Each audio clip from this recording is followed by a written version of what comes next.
ನಮಸ್ಕಾರ. ನಾನು ಉದಯ್ ಶಾಸ್ತ್ರಿ, ಕೇಂದ್ರೀಯ ಪುರಾತತ್ವ ಸರ್ವೇಕ್ಷಣಾ ಇಲಾಖೆಯಲ್ಲಿ ಅಧಿಕಾರಿಯಾಗಿ ನಿವೃತ್ತನಾಗಿದ್ದೀನಿ.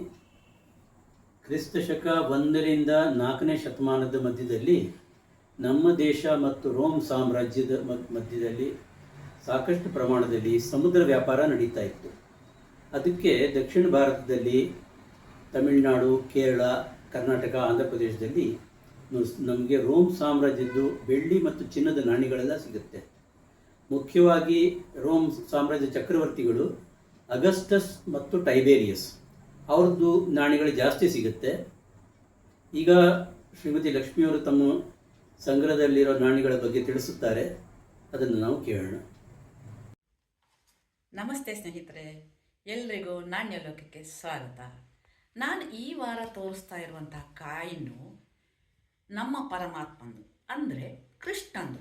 ಕೃಷ್ಣ ಅನ್ನೋನು ಭಾರತದಲ್ಲಿ ಮಾತ್ರ ಅಲ್ಲ, ದೇಶ ವಿದೇಶಗಳಲ್ಲೂ ಪ್ರಸಿದ್ಧಿ. ಮಹಾಭಾರತದ ನಾಯಕನೇ ಕೃಷ್ಣ. ಈ ಕೃಷ್ಣ ಜನ್ಮಾಷ್ಟಮಿಯ ಸಲುವಾಗಿ ಬಾಂಬೆ ಮಿಂಟ್ ಈ ಕಾಯಿನನ್ನು ಮಿಂಟ್ ಮಾಡ್ತು. ನೋಡಿ ಇದು ಅಬ್ಬರ್ಸ್. ಇದರಲ್ಲಿ ಕೃಷ್ಣನ ಚಿತ್ರ ತುಂಬ ಚೆನ್ನಾಗಿ ಬಂದಿದೆ. ಬೆಣ್ಣೆ ತಿಂತಾ ಇರುವಂಥದ್ದು, ಮಡಿಕೆ, ಕೊಳಲು. ಹೀಗೆ ಹಿಂದೆ ಇದಕ್ಕೆ ಮಾನಿಟರಿ ವ್ಯಾಲ್ಯೂ ಇಲ್ಲ, 20 ಗ್ರಾಮ್ ಪ್ಯೂರ್ ಸಿಲ್ವರ್ ಅಂತ ಹೇಳಿದ್ದಾರೆ. ಇದರಲ್ಲಿ ಮಿಂಟ್ ಮಾರ್ಕ್ ಇದೆ, 20 ಗ್ರಾಮ್ಸ್ ಅಂತ ಹೇಳಿದ್ದಾರೆ. ಕೊಳಲಿನ ಮನಮೋಹಕ ಚಿತ್ರವು ಮುಂಬದಿ ಇದೆ, ಬಾಂಬೆ ಮಿಂಟ್ ಅಂತ ಇದೆ. ಹಾಗೆ ಈ ಕಾರ್ಡಲ್ಲಿ ಬಾಲಕೃಷ್ಣನ ಲೀಲೆಗಳ ವಿಷಯವಾಗಿ ಸುಮಾರು ಚಿತ್ರಗಳು ಆಕರ್ಷಕವಾಗಿ ಕಲರಲ್ಲಿ ಪ್ರಿಂಟ್ ಆಗಿದೆ. ನೋಡಿ ಸ್ನೇಹಿತರೆ, ಈಗ ನಾನು ತೋರಿಸುವಂಥ ಕಾಯಿನು ಏಷ್ಯನ್ ಎಲಿಫೆಂಟ್ ಅಂತ.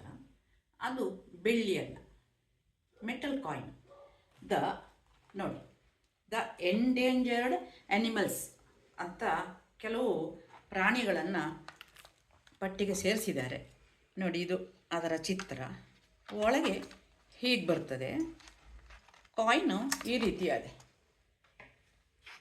ಇದರ ಹಿಂದೆ ಮಾಮೂಲಿನ ಹಾಗೆ ಮಿಂಟ್ ಮಾರ್ಕ್ ಇರುತ್ತೆ. ಇದನ್ನು ನೋಡಿ, ಮಿಂಟ್ ಮಾರ್ಕ್. ಇದು ಏಷ್ಯನ್ ಎಲಿಫೆಂಟ್, ತಾಯಿ ಆನೆ, ಮರಿ ಆನೆ ಎರಡು ಇದೆ. ಅದರ ಜೊತೆಗೆ ಈ ಪುಸ್ತಕವನ್ನು ಕೊಟ್ಟಿದ್ದಾರೆ. ಇದರಲ್ಲಿ ಆ ಆನೆ ವಿಶೇಷತೆ ಏನು, ಯಾಕಾಗಿ ಈ ಕಾರ್ಡ್ ಪಿಂತಾಯಿತು ಅಂತೆಲ್ಲ ಅವರು ಹೇಳ್ತಾರೆ. ಇದರಲ್ಲಿ ಬಾಂಬೆ ಇದು ಕೂಡ ಸರ್ಕಾರದಿಂದಲೇ ಮಿಂಟಾದಂಥದ್ದು. ಅಳಿವಿನ ಅಪಾಯದಲ್ಲಿರುವ ಪ್ರಾಣಿಗಳ ಬಗ್ಗೆ ಅದರ ಉಳಿವಿಗೆ ಸರ್ಕಾರ ಸಾಕಷ್ಟು ಕ್ರಮ ಕೈಗೊಂಡಿದೆ. ಅದರಲ್ಲಿ ಇದು ಏಷ್ಯನ್ ಎಲಿಫೆಂಟ್ ಒಂದು ಕೂಡ ಒಂದು ಬೆಂಗಾಲ್ ಟೈಗರು, ಆಮೇಲೆ ಏಷ್ಯಾಟಿಕ್ ಲಯನ್, ಒಂಟಿ ಕೊಂಬಿನ ಖಡ್ಗಮೃಗ, ಹಿಮಚಿರತೆ, ಕೆಂಪು ಪಾಂಡ, ಗ್ಯಾಂಜನ್ ರಿವರ್ ಡಾಲ್ಫಿನ್, ಹೀಗೆ ಸುಮಾರು ಪ್ರಾಣಿಗಳು ಅಳಿವಿನ ಅಂಚಿನ ಅಪಾಯದಲ್ಲಿದೆ. ಅದರ ಉಳಿವಿಗೋಸ್ಕರ ಸರ್ಕಾರ ಸಾಕಷ್ಟು ಕ್ರಮ ತಗೊಳ್ತಾ ಇದೆ. ಇದರಲ್ಲಿ ಒಂದು ಏಷ್ಯನ್ ಎಲಿಫೆಂಟ್ ಅಂತ ಬಹಳ ಪ್ರಸಿದ್ಧಿ, ತನ್ನ ಬುದ್ಧಿಮತ್ತೆಗೆ, ಸೂಕ್ಷ್ಮತೆಗೆ ಬಹಳ ಪ್ರಸಿದ್ಧಿ. ಸೂಕ್ಷ್ಮ ಸಂವೇದನೆ ಇರುವಂತಹ ಪ್ರಾಣಿ ಅಂತ ಇದಕ್ಕೆ ಹೆಸರಿದೆ, ಏಷ್ಯನ್ ಎಲಿಫೆಂಟಿಗೆ. ಹಾಗಾಗಿ ಅದರ ಕಾಯಿನನ್ನು ಗೌರ್ಮೆಂಟು ಅದನ್ನು ಮಿಂಟ್ ಮಾಡಿದೆ. ಇದು ಬಹಳ ಅಪರೂಪದ ಡಿನಾಮಿನೇಷನ್ ಇರುವಂಥ ಕಾಯಿನ್. ಅರ್ಧ ಪರ್ಸೆಂಟ್ ಮೀನ್ಸ್ 50% ಬೆಳ್ಳಿ, ಬಾಕಿ ಬೇರೆ ಲೋಹಗಳಿರುತ್ತೆ ಇದರಲ್ಲಿ. ಇದು 800 ರೂಪಾಯಿ ಕಾಯಿನ್. ನೋಡಿ,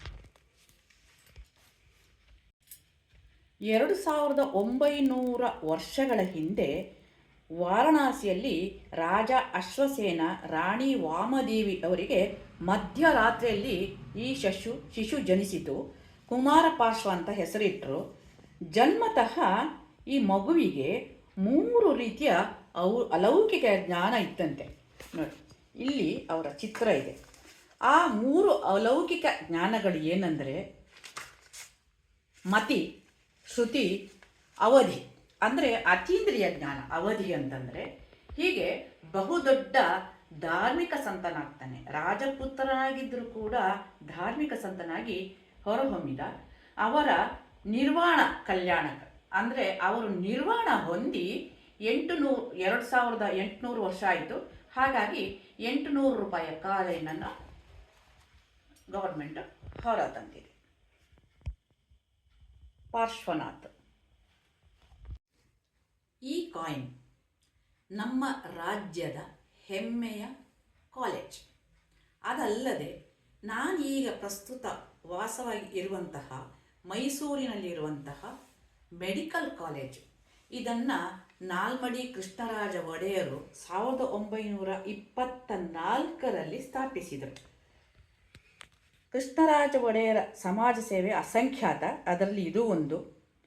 ರಿವರ್ಸ್ ನೋಡಿ, ಕಾಲೇಜಿನ ಕಟ್ಟಡದ ಚಿತ್ರ ಇದೆ ಮತ್ತು ಆ ಕಾರ್ಡಲ್ಲಿ ಎಲ್ಲ ವಿದ್ಯಾಸಂಸ್ಥೆಗಳು, ಬೇರೆ ಬೇರೆ ವಿದ್ಯಾಸಂಸ್ಥೆಗಳ ಚಿತ್ರವೂ ಇದೆ, ಪಾರಂಪರಿಕ ಕಟ್ಟಡಗಳ ಚಿತ್ರವೂ ಇದೆ.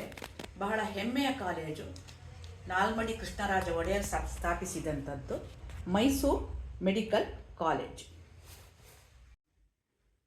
ಇದು ಕೂಡ ರೇರ್ ಡಿನಾಮಿನೇಷನ್ ಕಾಯಿನ್, ಮೀನ್ಸ್ 900 ರೂಪಾಯಿ ಕಾಯಿನು. ಆದರೆ ಕಾಯಿನ್ನಲ್ಲಿ ಇರುವ ವ್ಯಕ್ತಿ ಈಗ ನೀವು ನೋಡಿರಲ್ಲ ಪಾರ್ಶ್ವನಾಥ್ ಅಂತ, ಅವರೇನೆ ನೋಡಿ, ಅವರ ಜನ್ಮ ಕಲ್ಯಾಣಕ್ ಅಂತ. ಜನ್ಮ ಕಲ್ಯಾಣಕ್ ಅಂದರೆ ಅವರು ಹುಟ್ಟಿ 2900 ವರ್ಷಗಳಾಯಿತು. ಅಂದರೆ ಅವರು ಸರಿಯಾಗಿ 100 ವರ್ಷ ಬದುಕಿದ್ರು. ಇದು ನೋಡಿ ಅಬ್ಬರ್ಸ್, ಇದು ರಿವರ್ಸ್. ಇವರು 23ನೇ ತೀರ್ಥಂಕರರು ಅಂತ ಹೇಳ್ತಾರೆ. ಅದೇ ಕಾಯಿನು, ಭಂಗಿ ಮಾತ್ರ ಬೇರೆ. ಸ್ನೇಹಿತರೆ, ಈ ಕಾಯಿನ್ನು ತಗೊಳ್ಳೋಷ್ಟೊತ್ತಿಗೆ ಕಾಯಿನ್ ಇನ್ನು ತಗೊಳ್ಳೋದು ಹೇಗಪ್ಪ ಅನ್ನುವಂಥ ಯೋಚನೆ ನನಗೆ ಬಂತು. ಯಾಕೆಂದರೆ ನಾವೆಲ್ಲ ಮಿಡ್ಲ್ ಕ್ಲಾಸ್ ಪೀಪಲ್ಸು, ಎಲ್ಲದಕ್ಕೂ ಯೋಚನೆ ಮಾಡಬೇಕು, ಬಜೆಟ್ ಮಾಡಬೇಕು.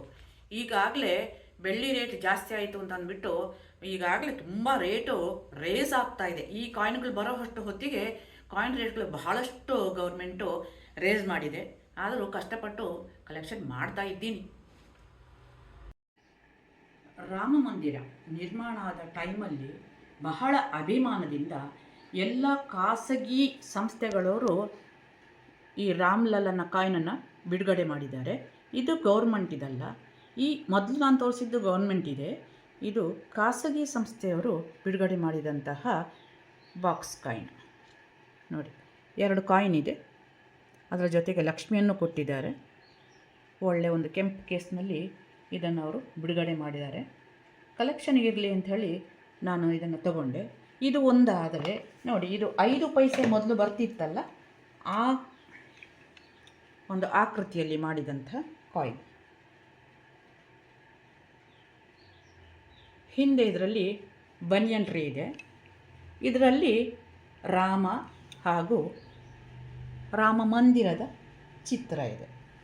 ಹಾಗೆಯೇ ಇನ್ನೊಂದು ಪಿಂಕ್ ಕಲರ್ ಬಾಕ್ಸ್, ಈ ಬಾಕ್ಸಲ್ಲಿ ಕಾಯಿನನ್ನು ಮಿಂಟ್ ಮಾಡಿದ್ದಾರೆ ನೋಡಿ. ಇದು ರಾಮ ಪಟ್ಟಾಭಿಷೇಕ, ಆ ಚಿತ್ರ ಇದೆ ಇದರಲ್ಲಿ. ಕಲರ್ ಕಾಯಿನ್, ರಾಮ್ ಪಟ್ಟಾಭಿಷೇಕ ಚಿತ್ರ ಇದೆ. ಹಾಗೆ ಹಿಂದೆ ಇದು ಪ್ಯೂರ್ ಸಿಲ್ವರ್ ಕಾಯಿನೆ, ಹಿಂದೆ ಮತ್ತೆ ರಾಮ ಮಂದಿರದ ವಿನ್ಯಾಸ. ಆಗಲೇ ಹೇಳ್ದಂಗೆ ರೋಮ್ ಸಾಮ್ರಾಜ್ಯದ ಜೊತೆ ಸಮುದ್ರ ವ್ಯಾಪಾರ ನಡೆದಿದ್ದು ಅದರ ಪುರಾವೆಗಳು ಸಿಗುತ್ತದೆ. ಒಬ್ಬ ಗ್ರೀಕ್ ನಾವಿಕನೊಬ್ಬ ಬರೆದಿರೋ ಗ್ರಂಥ ಪೆರಿಪ್ಲಸ್ ಆಫ್ ದ ಎರಿಥ್ರಿಯನ್ ಸಿ ಅಂತ ಗ್ರಂಥ ಇದೆ. ಅದರಲ್ಲಿ ಈ ಪುರಾವೆಗಳು ಸಿಗುತ್ತೆ. ರೋಮ್ ಸಾಮ್ರಾಜ್ಯ ಇಟಲಿಯಲ್ಲಿರೋದ್ರಿಂದ ಎರಿಥ್ರಿಯನ್ ಸಿ ಅಂದರೆ ಪೂರ್ವದಲ್ಲಿರೋ ಸಮುದ್ರ ಅಂತ. ಎರಿಥ್ರಿಯಾ ಅಂದರೆ ಅವರ ಭಾಷೆಯಲ್ಲಿ ಸೌದಿ ಅರೇಬಿಯಾ, ಇಥಿಯೋಪಿಯಾ ಮತ್ತು ಈಜಿಪ್ಟು. ಅದಕ್ಕೆ ಪೂರ್ವದಲ್ಲಿರೋ ಸಮುದ್ರ ಈಗಿನ ಅರಬ್ಬಿ ಸಮುದ್ರ. ಇದೇ ಅರಬ್ಬಿ ಸಮುದ್ರನ ದಾಟಿ ಅರಬ್ ದೇಶದವರು ನಮ್ಮ ದೇಶಕ್ಕೆ ವ್ಯಾಪಾರಕ್ಕೆ ಬರುತ್ತಿದ್ದರು. ಈಗ ಮುಂದಿನ ಸಂಚಿಕೆಯಲ್ಲಿ ನಾಣ್ಯಗಳ ಬಗ್ಗೆ ಮತ್ತಷ್ಟು ಮಾಹಿತಿಗಳನ್ನು ತಿಳ್ಕೊಳ್ಳೋಣ. ನಮಸ್ಕಾರ.